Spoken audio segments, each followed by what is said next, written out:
Hey YouTubers, welcome to Custom Kids Cars. I'm Jonesy. And I'm Kid Drift. And if you're watching this video, you probably have a Gator and it's making a horrendous squealing sound like this.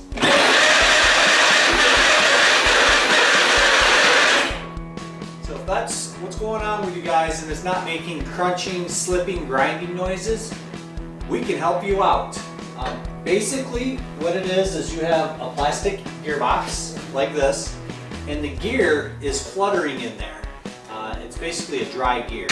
So what we're going to do is we're going to go through the disassembly and removal of the gearbox and taking it apart and fixing you up to get it going again. And one thing worth mentioning is if you do have a gearbox that's grinding, crunching, that's toast, like this gear right here, that's stripped.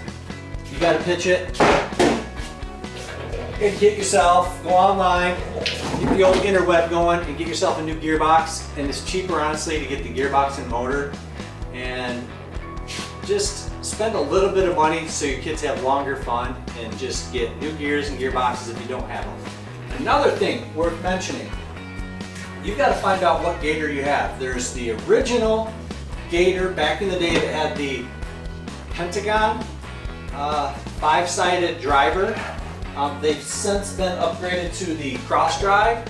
So if you've got this old gearbox, you're basically SOL.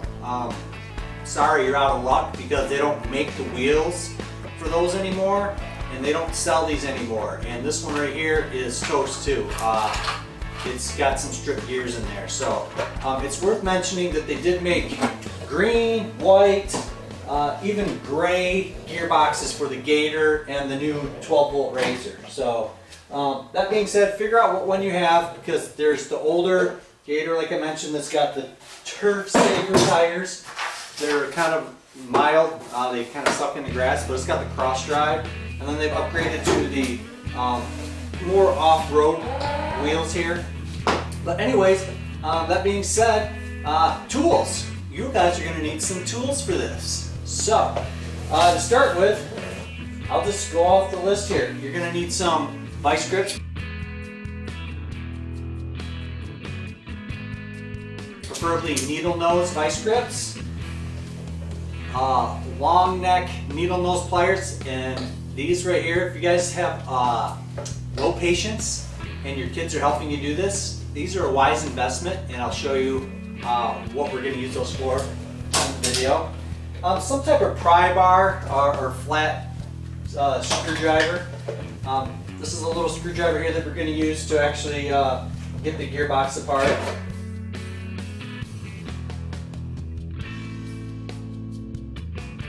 Motor screws. So you're going to want some blue thread lock.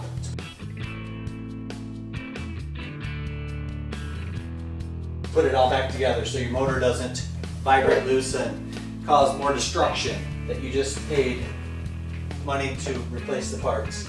And this is a pro tech tip. This is the tech tip corner we're starting here at Custom Kids Cars.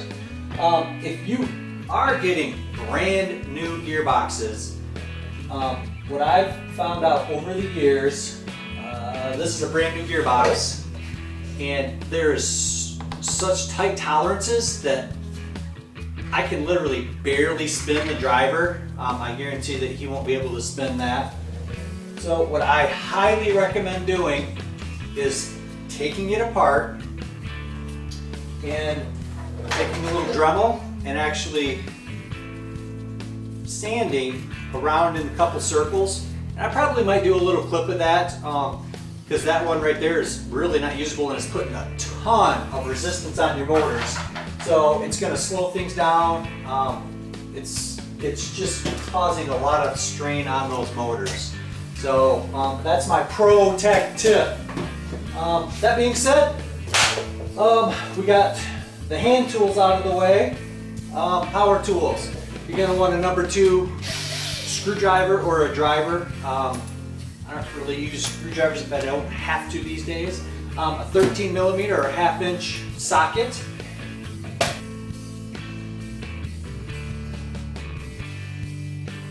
And this is something that I've invented.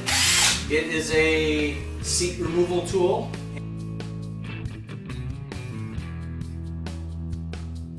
And I don't know, maybe I should start selling these. If you guys are interested in one of these, send me an old message and we'll see if we can hook you up. Because if you're taking these apart often, we flip a lot of these Gators. By the way, Gator, John Deere Gator is probably the most popular Power Wheels ride-on. Well, it's Peg Perego, but it is the most versatile ride-on out there. I mean, we sell these as fast as we get them in. They're just, they're a great unit. It's got the bed in the back, the dump bed and all that stuff. And another thing, we are going to start getting into more like product reviews and unboxings and stuff like that. So I've went on and on enough about this. So let's get started with a disassembly of the Peg Perego 12-volt Gator. Here we've got the Gator side view. I'm going to have Kit Drift take this apart. So first thing we like to do is we take off the seat. So we're going to flip that up on its side here. And this is where our handy custom tool comes in. It's got these little plastic nuts in there. And you're just going to want to take all 4 of those off. Yep.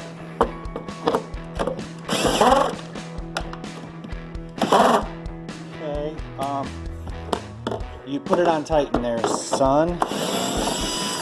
Sometimes your finger gets in the way, but that's how you learn to work on tools. So you've got to pay attention, righty, tighty, lefty, loosey. We'll leave that in the video because, goodness, I've never done that before. Ha! So, got all 4 of those off.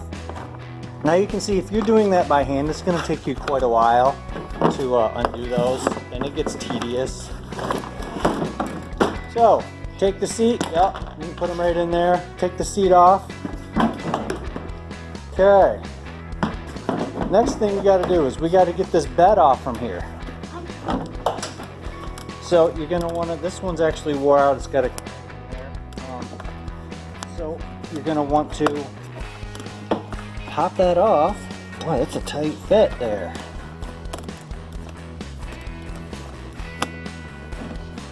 Okay. So you want to tilt that bed up and you want to push this pin out. This comes in handy to have some pliers if you can't push the little barbs, but okay, so that's going to flip totally up. The last piece to the bed is pushing these little tabs, and I tell you, for a long time I've had frustration where you want to spin these until you want to take some tension off until that little ball or tab is up, and you want to push that down as you're pulling out. So can you get me a screwdriver, son? Yeah, we need a screwdriver. Okay, so you're gonna, well, he got his out. Okay, can you hold the bed up there? And sometimes a little helper is the best thing. So you want to get it past that little bracket. And these are bed extenders. So we got that off. We're going to put the old parts to the side here. Try to keep them all together. All right. So this will come out, and it's actually got a spring in there. Put that off to the side. Okay. So now this is the access cover to the drivetrain components. So you're going to pop those up. And a lot of the times you have to take the shifter off too, so you've really got to do some disassembly on this guy.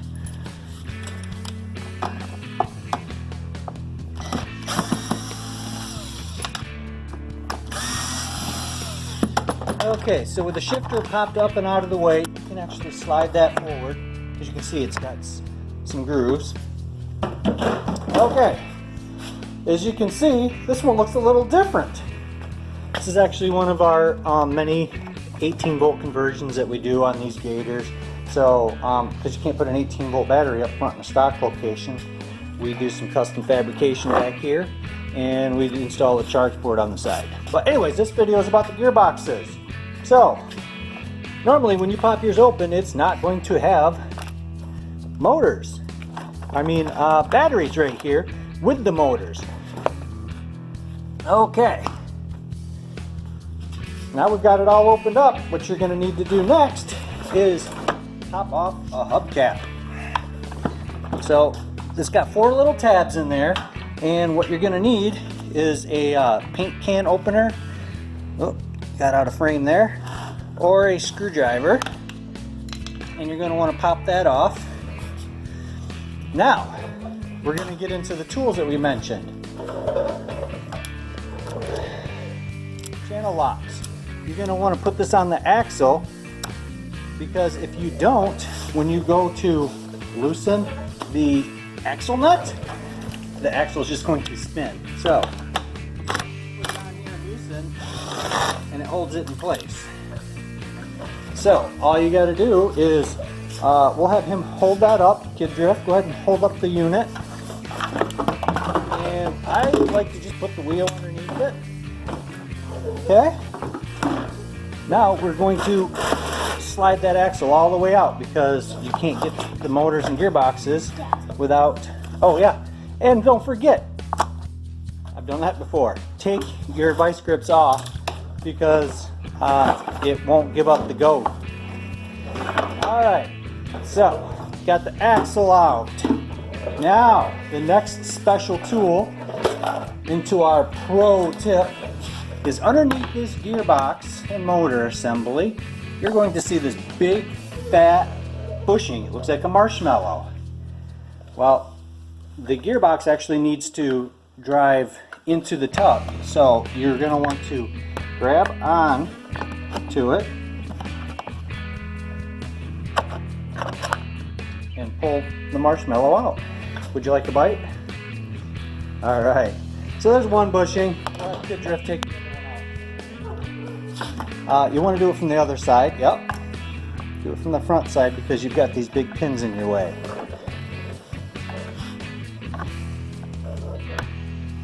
Try turning those around right there. Oh, you know what? Maybe that one does. Oh, he is correct. This one, the motor is facing back. This one, the motor is facing forward. So he actually was correct. This kid knows more than me. Okay, now you can take and slide your gearbox in, and it pops right out. And don't mess up the sides. I recommend doing this one at a time. We're going to start on the driver's side and go ahead and remove the motor from the gearbox. So we're just going to leave the motor right in there, unless you guys smoke the motor. There's the motor bolts. Okay, so on this Gator, there are no bolts in it. Technically, I didn't show up. There's 2 screws on the outside of the tub that hold the gearbox out. So this is the tricky part, is getting this nut cracked. Basically, this is a big giant nut. Some of my tools are missing. Where'd the screwdriver go? This is the real struggle. Oh, the screwdriver was behind the gearbox. Okay, so on the Perego 12-volt gearboxes, there's 3 locking tabs. What you're gonna need to do is slide your screwdriver underneath. You want to try not to break them. I mean, if you do, it's not the end of the world, but you want to slide those up to give it some space. So these keeps the 2 gearbox clamshells together. So there's one on the either side, and then on the very bottom.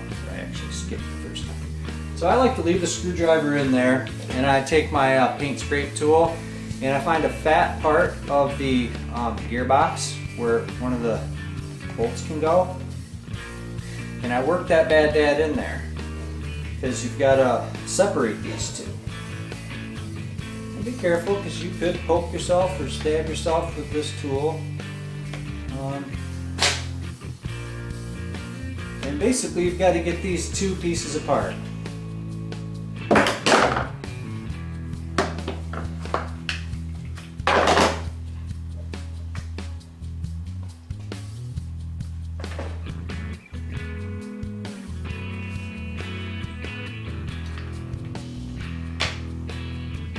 And that's why it's worth doing a video, because man, these things are tricky. So this is a used gearbox. You can hear it vibrating, but see how easy that spins compared to this brand new one. It's hard to tell, but I literally cannot barely spin it. So I can't stress enough proper kind of pre-installation instructions. So yeah, work those guys out and get it apart. Sometimes they come apart easy, some of them, especially when you're trying to do a video for millions of people, they do not cooperate. So we've got them separated from the tabs. Now it's just a matter of wiggling it to find a way apart. This is the best way I have found. If you guys got a better way, maybe it involves a blowtorch or a air chisel, something like that. Yeah, so wiggle that guy apart. So, and don't freak out, because there's, oh, look at that. We've got, can you get out of the camera frame, please? Thank you. All right, so he's being my helper here and picked up the gears. This is the stock grease. This is super thick, kind of like honey. Don't worry about the gears. They only go back in one way. But either this came out of the gearbox or Kid Drift's ear. I'm not sure. Yeah, he doesn't like to clean his ears too much. But anyways, some paper towel is something else we should add to that list. So we'll get a sheet of paper towel here.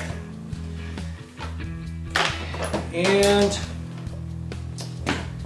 there's not much grease in there, guys. So hence the reason why it's this first gear right here. This one comes off from the motor. And since I got this apart, and I like to teach people things, I guess. So what I'm going to talk about is when we overvolt these to 18 volts, it's pretty safe. You're going 50% faster, 7.5 miles an hour. But when you start, people want to go 24 miles an hour. These plastic gears, I don't care what you say or who says that they last years and years. We've had horrible luck with these gearboxes holding up to 24 volts. These motors, I believe they spin 16,000 RPMs, so if you're doubling the voltage, you're going 32,000 RPMs. That's coming off from this. So this little plastic gear is spinning at 32,000 revolutions a minute. What happens is friction. And these are not precision, there's no bearings in these, it literally is a steel pin. When it spins on there at double the speed, what happens is this. It melts the plastic gears. Hopefully that's focusing in. But it melts it so bad that the plastic on the outside of the case, I'll review this video and I might have to just put pictures in this video. But these do not hold up for 24 volts for long run times. Yeah, you could do a quick little race or whatever, but once that melts, your gearbox is toast. Maybe we should look into adding some bearings to it or something, but just let you guys know 24 volts is not a good idea on these. So, got our stock gearbox apart. It is really dry. So what we're gonna do is we're gonna get some of this thicker stock grease out of here.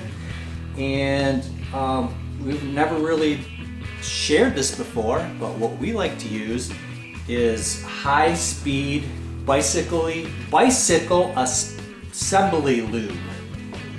That's what we use in all of our race buggies that are highly reliable and super fast. So we've got that out.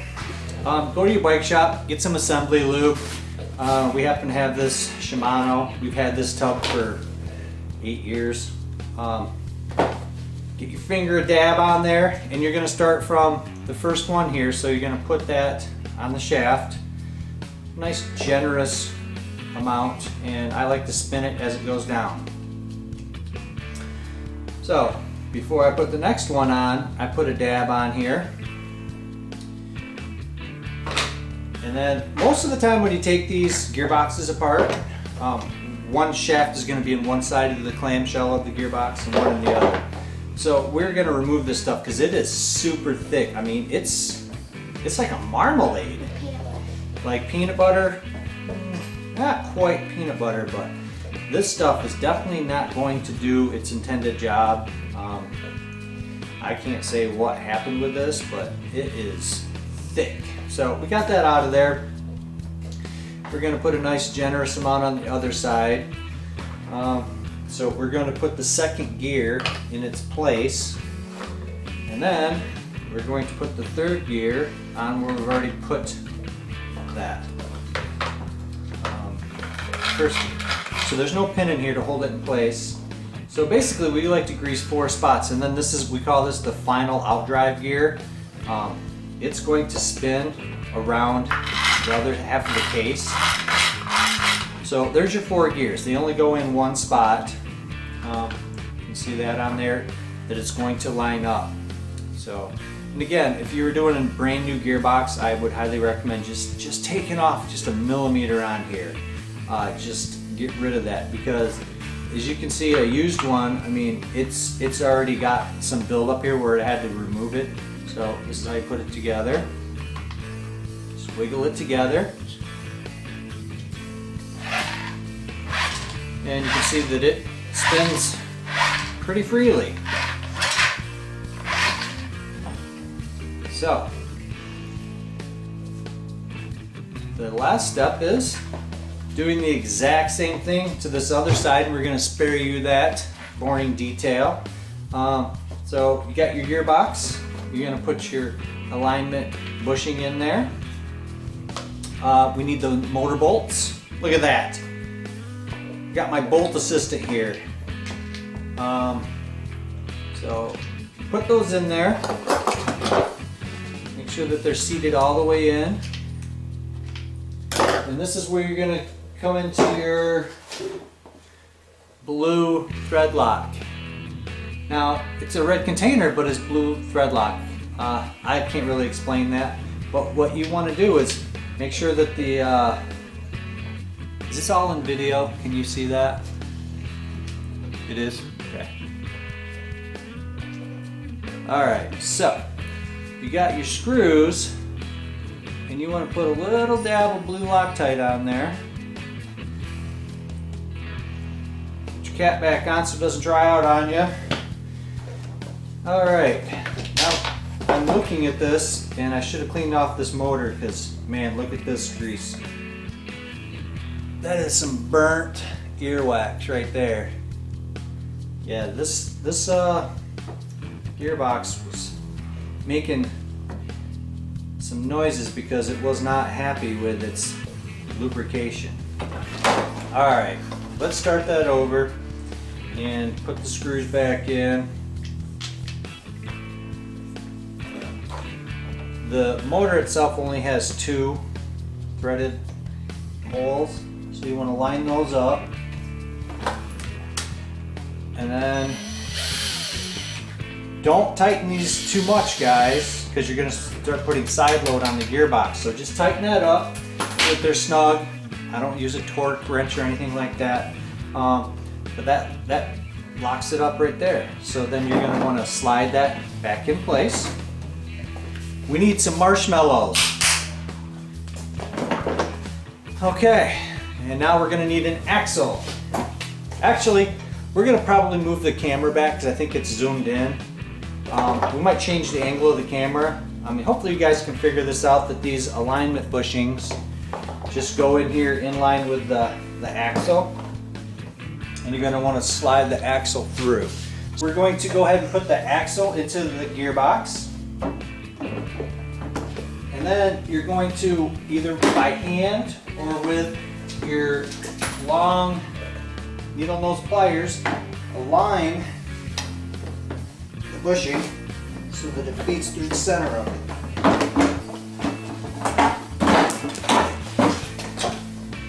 Alright, so we've already done the other gearbox, so we're going to need the other marshmallow bushing. He gave it to me. Oh, here it is. He did.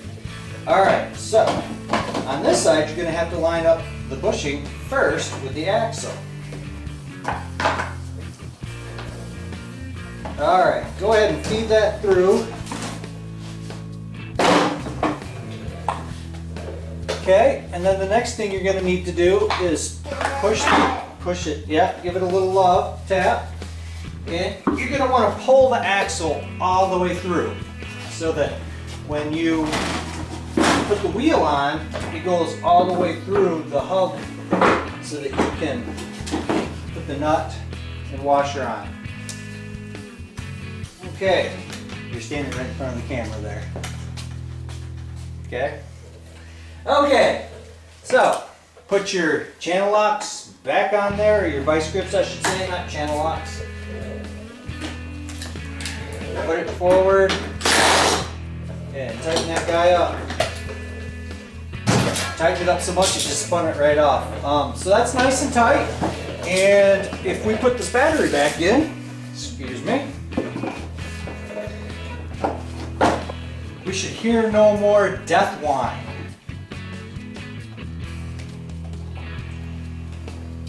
Okay.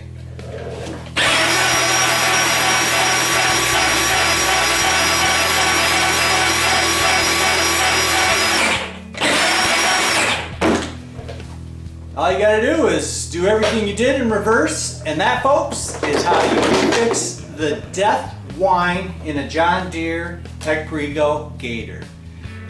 Thanks for watching, and if you guys haven't already and you enjoy our channel, go ahead and hit the subscribe button and stay tuned, because we are going to start opening up a whole nother realm of videos with how-tos and some build videos and stuff instead of just finished products. I think that there's enough interest out there that we could make some cool videos of what we do here at Custom Kids Cars. Anyways, stay tuned and see you next time.